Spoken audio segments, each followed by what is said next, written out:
Radhe Radhe friends. आज हम आपको सोमावती अमावस्या की कथा सुनाएंगे। आप इसे पढ़ भी सकते हैं और सुन भी सकते हैं।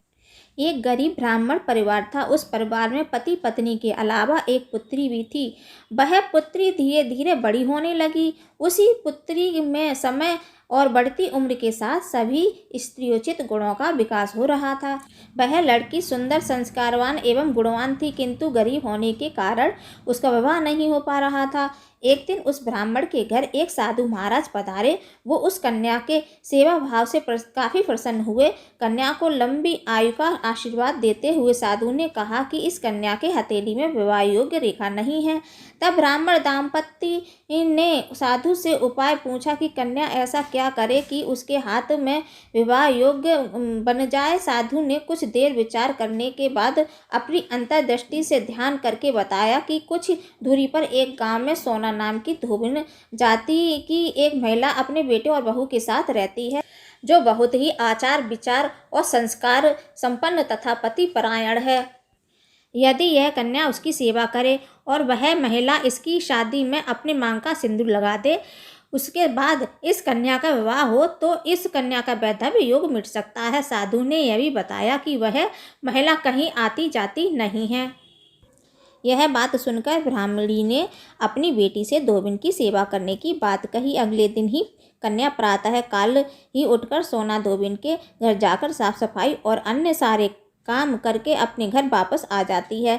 एक दिन सोना धोबिन अपनी बहू से पूछती है कि तुम तो सुबह ही उठकर सारे काम कर लेती हो और पता भी नहीं चलता है। बहू ने कहा, माँ जी, मैंने तो सोचा कि आप ही सुबह उठकर सारे काम खुद ही खत्म कर लेती हैं। मैं तो देर से उठती हूँ। इस पर दोनों सास बहू निगरानी करने लगी कि कौन है जो सुबह ही घर का सारा काम करके चला जाता है। कई दिनों बाद धोबिन ने देखा कि एक कन्या मुंह अंधेरे घर में आती है और सारे काम करने के बाद चली जाती है।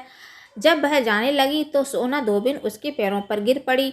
पूछने लगी कि आप कौन हैं और इस तरह छुपकर मेरे घर की चाकरी क्यों करती हैं। तब कन्या ने साधु द्वारा कही गई सारी बात बताई। सोना धोबिन पति परायण थी, उसमें तेज था। वह तैयार हो गई। सोना धोबिन के पति थोड़ा अस्वस्थ थे। उसने अपनी बहू से अपनी लौट आने तक घर पर ही रहने को कहा। सोना धोबिन ने जैसे ही अपने मांग का सिंदूर उस कन्या की मांग में लगाया, उसका पति मर गया। उसे इस बात का पता चल गया। वह घर से निर्जल ही निकली थी, यह सोचकर कि रास्ते में कहीं पीपल का पेड़ मिलेगा तो उसे भंवरी देकर और उसकी परिक्रमा करके ही जल ग्रहण करेगी। उस दिन सोमावती अमावस्या थी। ब्राह्मण के घर मिले पुए पकवान की जगह उसने ईंट के टुकड़ों से 108 बार भंवरी देकर 108 बार पीपल के पेड़ की परिक्रमा की और उसके बाद जल ग्रहण किया। ऐसा करते ही उसके पति के मुर्दा शरीर में वापस जान आ गई।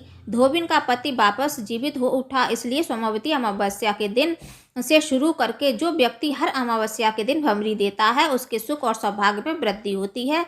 पीपल के पेड़ में सभी देवों का वास होता है, अतः जो व्यक्ति हर अमावस्या को न कर सके वह सोमवार को पड़ने वाली अमावस्या के दिन 108 वस्तुओं की भंवरी देकर सोना धोबिन और गौरी गणेश का पूजन करता है, उसे अखंड सौभाग्य की प्राप्ति होती है।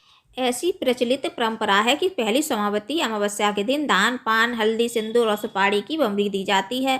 उसके बाद की सोमावती अमावस्या को अपने सामर्थ्य के हिसाब से फल, मिठाई, सुहाग सामग्री, खाने की सामग्री इत्यादि की भंवरी दी जाती है और फिर भंवरी पर चढ़ाया गया सामान किसी सौपात्र, ब्राह्मण, ननद या भांजे को दिया जा सकता है। तो फ्रेंड्स, उम्मीद है आपको मेरा वीडियो पसंद आया होगा। वीडियो पसंद आए तो वीडियो को लाइक कीजिए, अपने दोस्तों में ज़्यादा से ज़्यादा शेयर कीजिए, कमेंट कीजिए। अगर आप मेरे चैनल पर पहली बार आए हैं तो प्लीज़ चैनल को सब्सक्राइब कीजिए। Bye bye.